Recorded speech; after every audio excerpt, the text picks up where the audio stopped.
Our next story is about male circumcision, which is quite a difficult thing to talk about.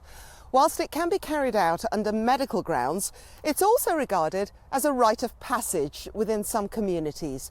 However, there is a growing number of men who say that they've been left both emotionally and physically damaged by it, and that their opinions have been ignored. Well, like I said, it's a sensitive subject, and you're about to hear strong opinions from both sides of the argument. Male circumcision has been called the ultimate parenting dilemma.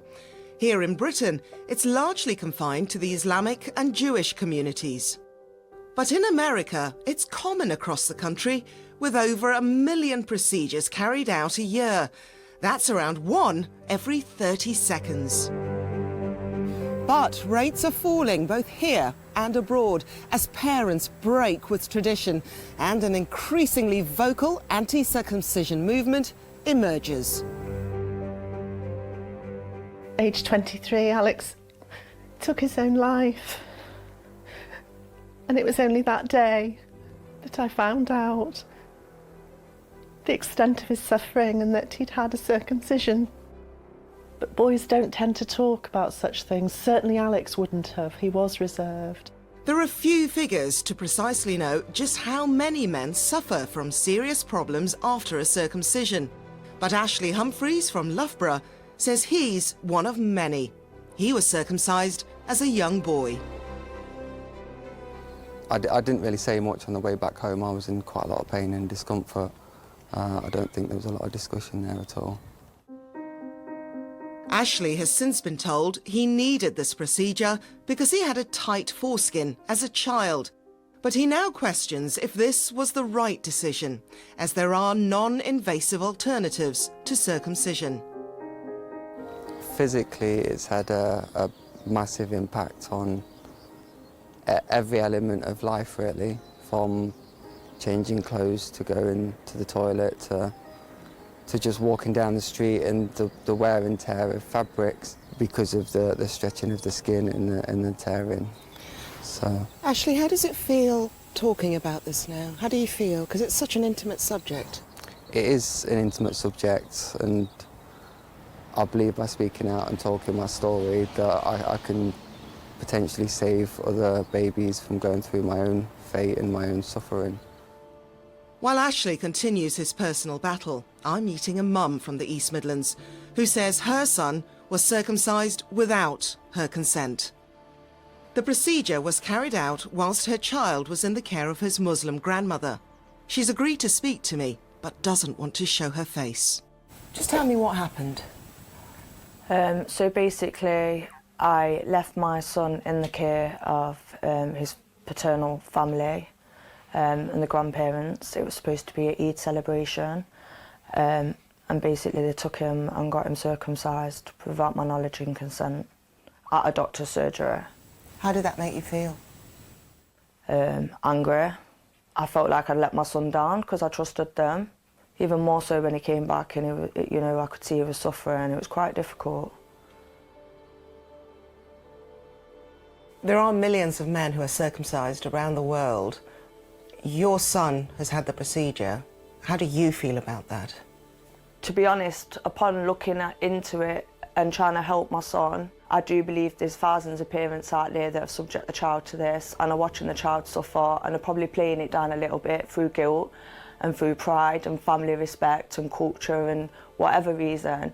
I genuinely do believe that my son's not an isolated incident. Children have suffered. While two members of the family were arrested on suspicion of grievous bodily harm, both were released without charge. And the doctor who carried out the procedure wasn't prosecuted. Now, according to figures from the World Health Organization, 30% of the global male population has been circumcised, of which 68% are Muslim. So why is this so important to this faith? Dr. Musharraf Hussain al-Hashari is a prominent member of the Muslim community in Nottingham, and his sons have all been circumcised. So, Doctor, why is circumcision so important to Islam? Circumcision is a great and a very important ritual of Islam, just as it was the ritual and is still the ritual of the Jews and of course the early Christians as well, who came from that faith, and many other traditions and many other cultures throughout the world. There are so many stories of boys and later as men having problems within their sexual life, their intimate life, because of circumcision.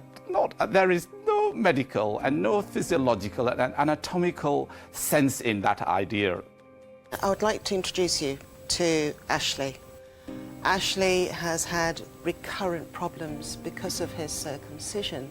So he's finding it very difficult to hear what you're saying because it's had such a negative effect. I think, no, just one case, and we all know sexuality has very, very many causes, and there are many, many reasons for having sexual problems. It isn't just due to the foreskin that's gonna, come on, we know that. I think you need to really, this is no evidence. This is no evidence that it is due to circumcision. My choice for myself is I want a whole and complete body. So I cannot choose that because someone else chose that for me a long, long time ago. I think you've got some other problems, let's be honest. You have some other problems, and you're not admitting them, and that is what you need to be solving, really.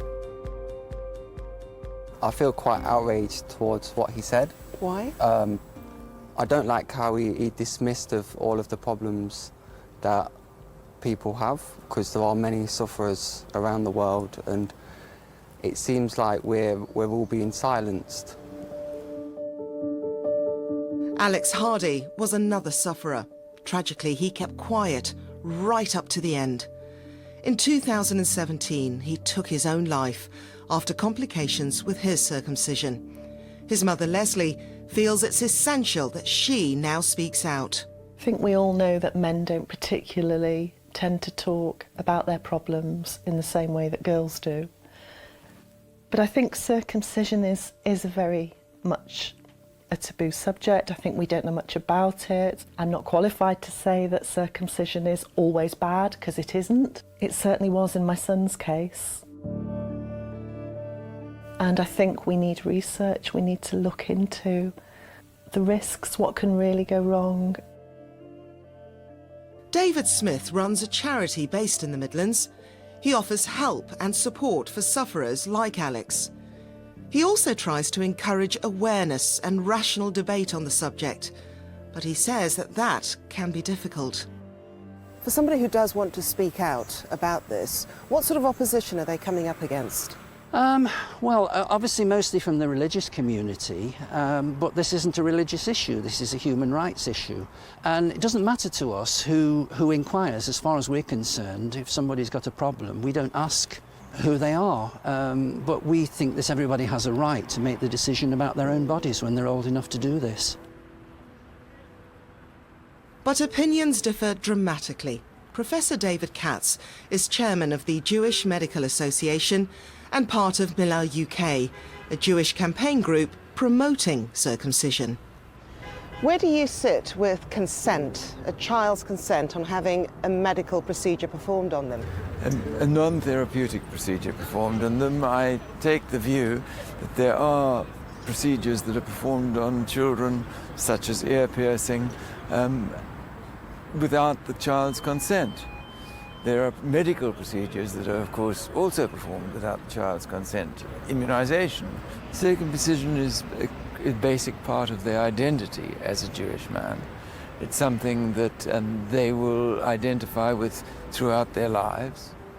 It is the important factor in the continuity of the faith.